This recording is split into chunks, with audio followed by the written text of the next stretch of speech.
It's a simple piece of advice from a diver, which is plan the dive, dive the plan. So it's if you live with intention, which means plan out what you want to do. As a matter of fact, you remember that movie with Will Smith with the tennis stars with the two girls? I don't remember the name of the movie, but where he raised the two awesome tennis stars. So there was a scene in the movie where the girls were showing him their plan for the end of the day and what they were planning to do the next day. And he always talked about the plan. That's a little bit insane. I know it's movie telling, but the point is that if you really chart out your plan and you execute on the deliverables of that plan, I think that is really what separates the winners from the, I don't want to say losers, but I think that's the difference.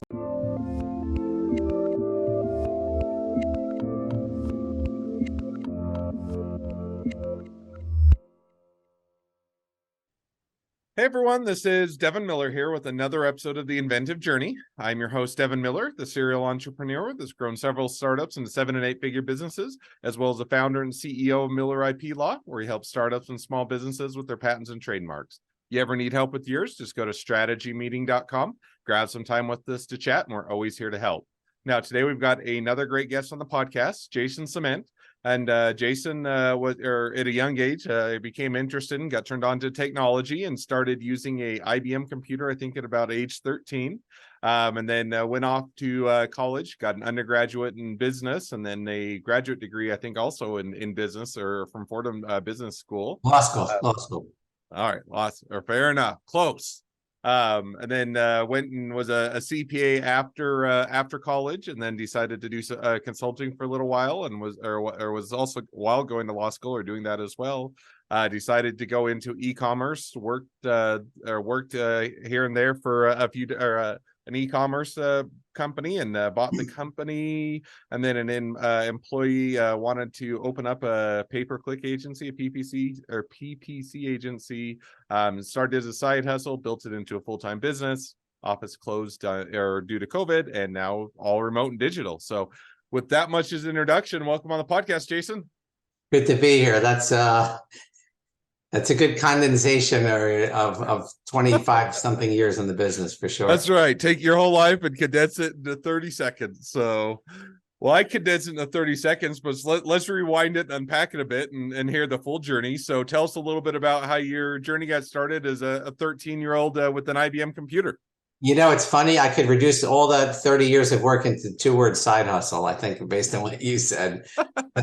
I like when I'm 13 years old, for whatever reason, my dad was a funny guy. We didn't have a lot of gadgets in our house, but for the pivotal points in history, he was there. So he bought like the first VCR, he bought like a projection TV, and then he bought the computer. And that was around the time when I was about 13. And I learned how to use VisiCalc, which predated, that was like the first spreadsheet, I believe. And so he had a client. My dad was an attorney for many decades, and he had a client who was a caterer, and I built him a spreadsheet to manage his catering business when I was 13 years old. So that was my first side hustle, I could think. No, that's awesome. And I think it's great when kids can get started in the business earlier, learn how to work hard, what goes into it. I think it sets you up for a lot of good skills and good tool set in the future. So you do that, you start out using the computer, help work with your dad on his business and get that set up. And then I assume graduated from high school, went off to college. So tell us a little bit about the kind of what that part of the journey looks like.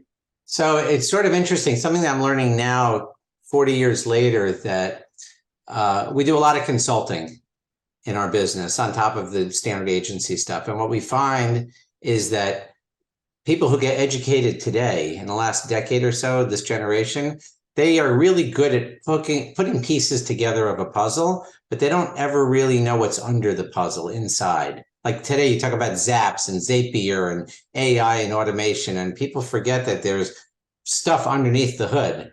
And it's almost like that movie, My Bodyguard. If you remember, with I think Matt Dillon was in it like a long time ago.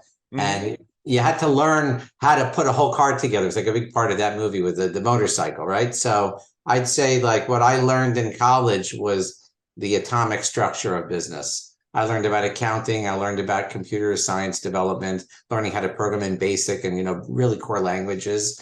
And I took a class with one of the Nobel Prize winners in economics. So I didn't realize what I was doing 30 years ago, but it's as if I was acquiring the building blocks to run and consult for business. I think that's what I accomplished.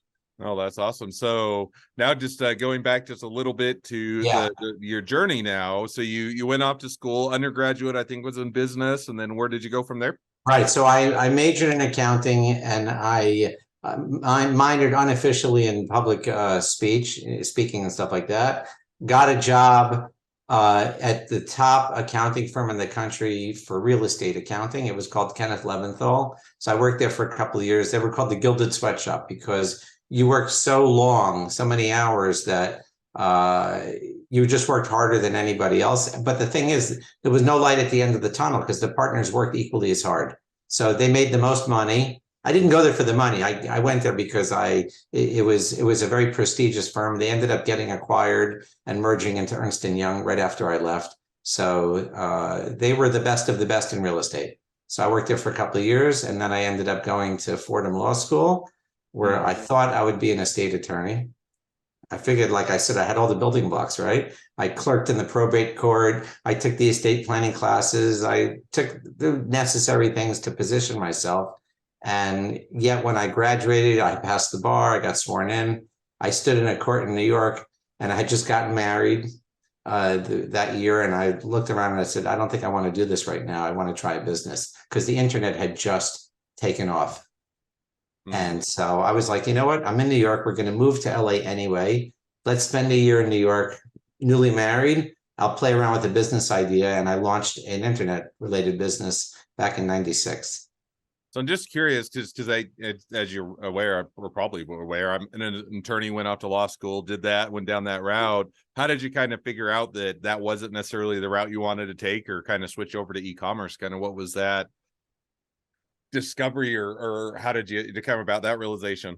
It's interesting. I think a lot of it comes down to a belief system.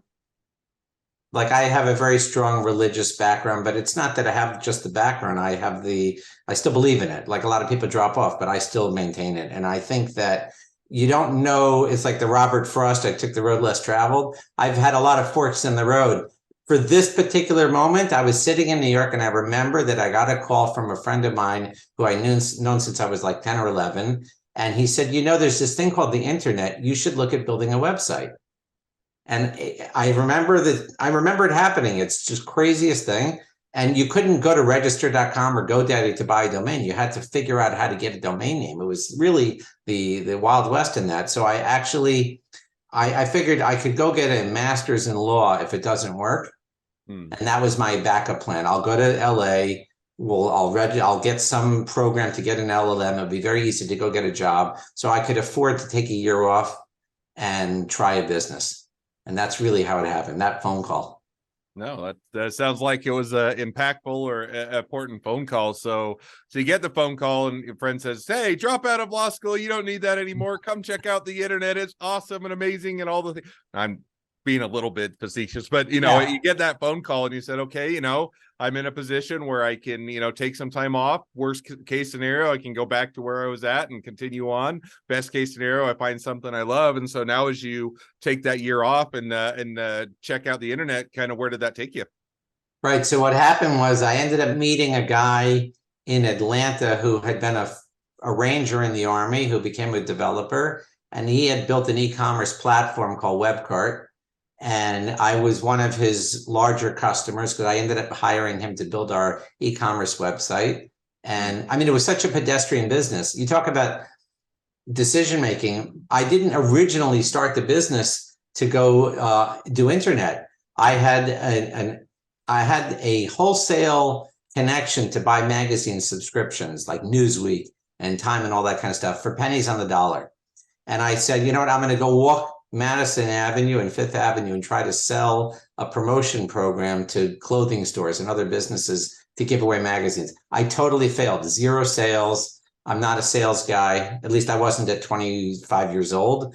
And that's when I got that phone call where he said, you're going the wrong way. Try it online. And that's how I built the website. And I ran it a couple of years. Sales started immediately once I had the e-commerce site going. And the challenge I had was raising money because you needed money for advertising and to grow the business.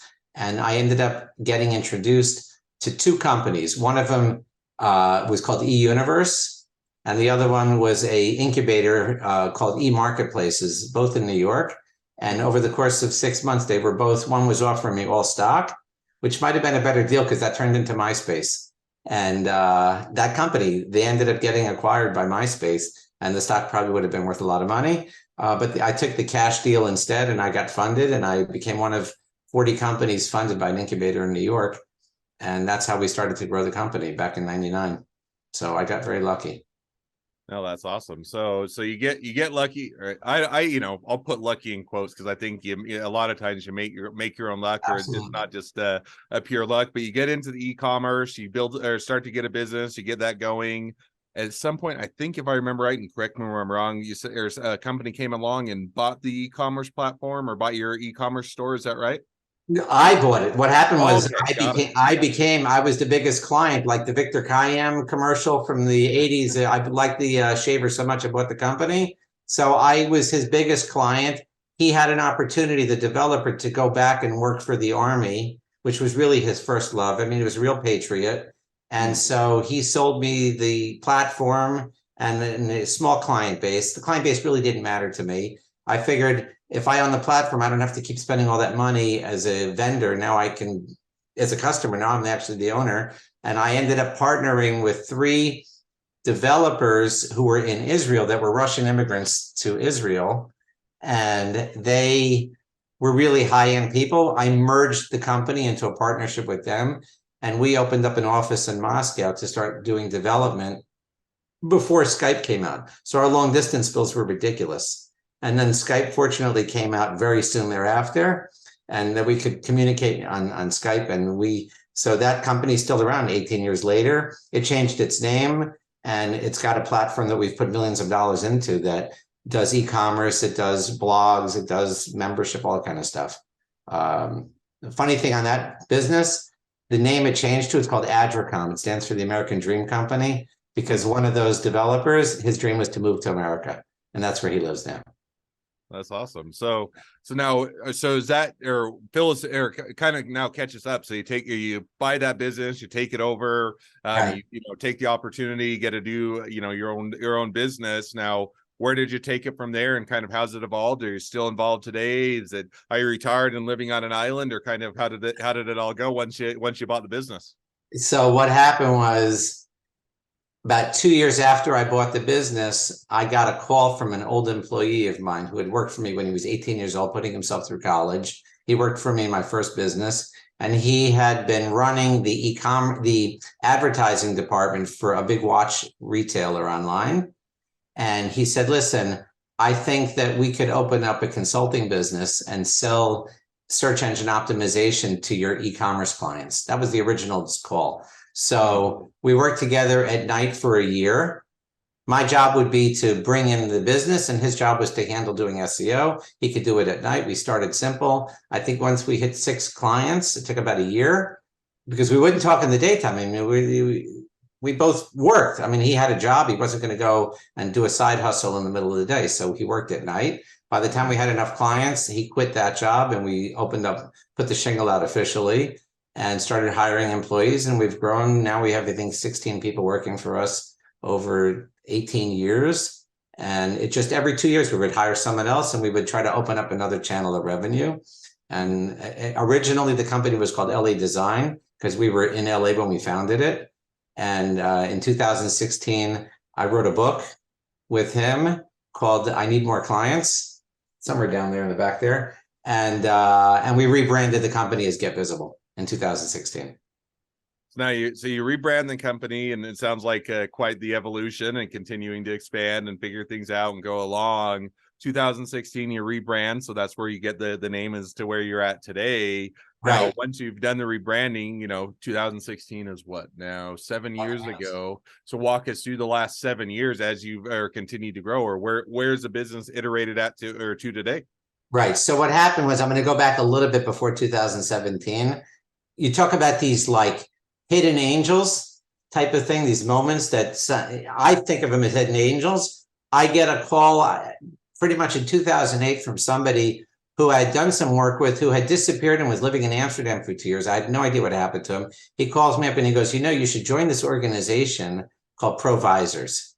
That was founded and started in LA, and it was starting to grow. It's a networking organization like Lit, I think, is another one, or there's different versions of these organizations. So I joined this organization. All of a sudden now, because I was a lawyer, because I was a CP, I have a lot of cachet to walk into meetings with partners of law firms, partners of CPA firms, bankers, and I start building a really incredible Rolodex over the next number of years, where all of a sudden now we have an entire division of our business that's marketing for law firms and for other professional services providers. So by the time we branded in 2016, part of the reason I did that is because I wrote this book, not to sell it, but to give it away to thousands of people that I was networking with.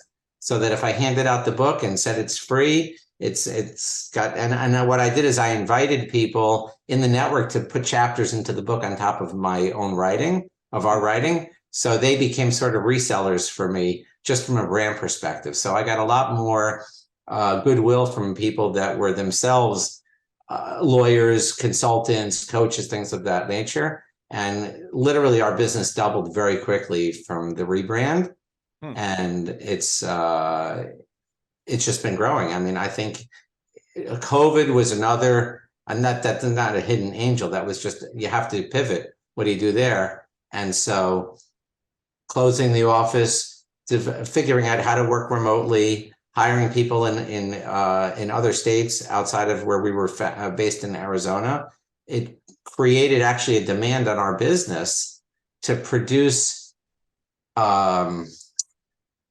processes that could happen 24/7, whether someone's working in India, working in the Philippines, working in Arizona, New York, Colorado, everybody could access the system online that we were spoiled that we didn't implement before COVID. So COVID forced us to upgrade our business. And it's been wonderful for us because even the idea that we had the bullpen and everybody was, the water cooler concept of working together, productivity went up because our systems got better. And then people liked being able to work at home and get online together when they needed to. Like for us, everything was a positive. It's a weird thing.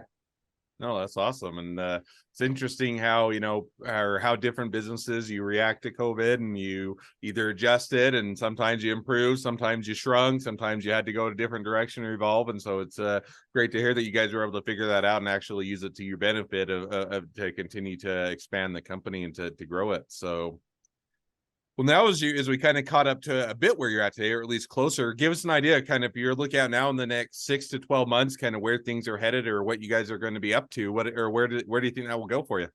So I would say two things. Number one, for our own agency, we developed every client from referrals and from networking and relationships. And so we never actually spent money on advertising. All the things we do for our own clients, we didn't do for ourselves. So now that's going to be the rest of 2023 is going to be creating initiatives to create leads while we're sleeping type of thing. So it won't rely on me. So I want to not be the shoemaker, right? Who never takes care of his own shoes. So we're going to rise above. That's going to be number one. But I think number two, which definitely is going to be an impact on your own law practice, especially since you focus on IP, is the advent of AI, because the opportunities within AI are just, I'm giving I did a webinar 2 weeks ago. I'm doing another one in July, advising people how to integrate AI into their business. I can't even write the one in July until after July 4th, because it's moving so fast that whatever I spoke about 2 weeks ago, it's obsolete by the time July rolls around. That's how fast things are moving. And in your case, there's going to be so much activity within IP in terms of who owns the content that's being generated and who needs to get paid for it. So it's very exciting in that respect. It's not so exciting in trying to think about marketing where everybody has access to these tools and everybody's going to generate content. How do you stand out in a super crowded market now? Yeah, I think that's all good points, and it'll be interesting to see how it evolves. And I don't know that anybody has that perfect crystal ball picture, but I certainly think it will be an interesting opportunity for some, hurdle for others, and certainly will continue to change the industry. So that's great. Well, now as we are caught up to the present day and even looking a bit into the future as to where things might be headed, great time to transition to the two questions I always ask at the end of each episode. So we'll jump to those now. So the first question I always like to ask is, along your journey, what was the worst business decision you ever made? What'd you learn from it? I think the worst thing that I did was I stuck with my first business too long. Meaning when I got funded, the internet had one of its first meltdowns in 2000. I forget the year, whatever it was, the year that it happened. Well, one was in 99 and again in 2002. And I stuck with it way too long. And I tried to rehabilitate it and protect the investment from the original investor. And I think that I stuck with it too long. I think that it's loyalty misguided. I would call it that. Right. So other people would have a colder heart and walk away and feel like they didn't do anything wrong.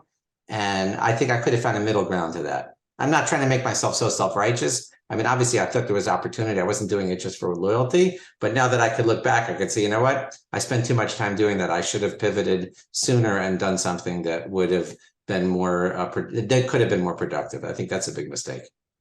No, I think that makes sense. And it's always hard in a lot of situations to decide when you pull the ripcord, when you evolve, when you pivot, when you stick with it. Because, Right. sometimes you're right on the cusp. And if you stick with it a little bit longer, it's going to work out. And other times you say, I stuck with it too long and I should have pulled the ripcord much sooner. And so it's an easy mistake to make, but a great one to learn from. Right. And the hard part, it's what price do you put on integrity? And so like today, like that investor didn't come out awesome on his investment. It wasn't just me. He put $40 million into a war chest. I was the only survivor of that entire investment. And he didn't put anywhere near that into our business. And I stuck it out and he did okay. But it's like, I could have been forgiven when all the other businesses fell apart. But at the same point, I felt compelled to like dive as deep as I could to make it work. And so it's a hard, as a business owner, and you can appreciate that, it's hard to know because you're at the top of the pyramid. You don't have parallels to talk to get the right advice. You got to make the decision that you can live with. Nope, I couldn't agree with you more. And that's the thing you find out when you become the boss is there isn't somebody above you that you can go ask for direction. Now you can get people that are mentors that will help you, that will sometimes guide you, but at the end of the day, you're the one that makes the decision and you get to live with it. So I think that's a great takeaway. Second question now that I always ask is, now if you're talking to somebody that's just getting into a startup or a small business, what'd be the one piece of advice you give them? It's a simple piece of advice from a diver, which is plan the dive, dive the plan. So if you live with intention, which means plan out what you want to do. As a matter of fact, you remember that movie with Will Smith with the tennis stars, with the two girls? I don't remember the name of the movie, but where he raised the two awesome tennis stars. So there was a scene in the movie where the girls were showing him their plan for the end of the day and what they were planning to do the next day. And he always talked about the plan. That's a little bit insane. I know it's movie telling, but the point is that if you really chart out your plan and you execute on the deliverables of that plan, I think that is really what separates the winners from the, I don't want to say losers, but I think that's the difference. It's not that I didn't make plans, but I was much more what they say in programming. It's you call it a waterfall type of development versus agile. And so agile is you pivot and pivot and pivot, and waterfall, I believe, I might be getting the terms wrong, but the point is you make this plan and you just go and you don't deviate unless something really is critical. I think that's the biggest advice I would give, because then you bring people on board that are part of that plan. And so you have cohesiveness, you have structure. I think that makes a big difference. No, I think that's a great piece of advice and a great takeaway. So, well, now as we are wrapping towards the end of the episode, if people want to reach out to you, they want to be a customer, they want to be a client, they want to be an employee, they want to be an investor, they want to be your next best friend, any or all of the above, what's the best way to reach out to you, contact you, find out more? Go to getvisible.com, and my email, it's nice and public. It's jason@getvisible.com. It's pretty easy. All right. We'll definitely encourage people to reach out to Jason, make a great connection, support a great business, and if nothing else, make a new best friend. So with that, thank you again, Jason, for coming on the podcast. It's been fun. It's been a pleasure. Now, all of you that are listeners that are out there, if you have your own journey to share and you'd like to be a guest on the podcast, we'd love to have you. So just go to inventiveguest.com, apply to be on the show. Couple more things as listeners, make sure to click share, subscribe, leave us a review. Helps us to reach even more startups and small businesses to help them along their journey to success. And on that note, if along your journey you ever need help with patents, trademarks, or anything else with your startup or your small business, just go to strategymeeting.com, grab some time with us to chat, and we're always here to help. Thank you again, Jeremy, or Jason. I said Jeremy. I don't know where Jeremy came from. We'll get that cleaned up.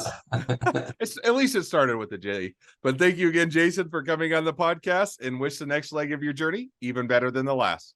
Thank you.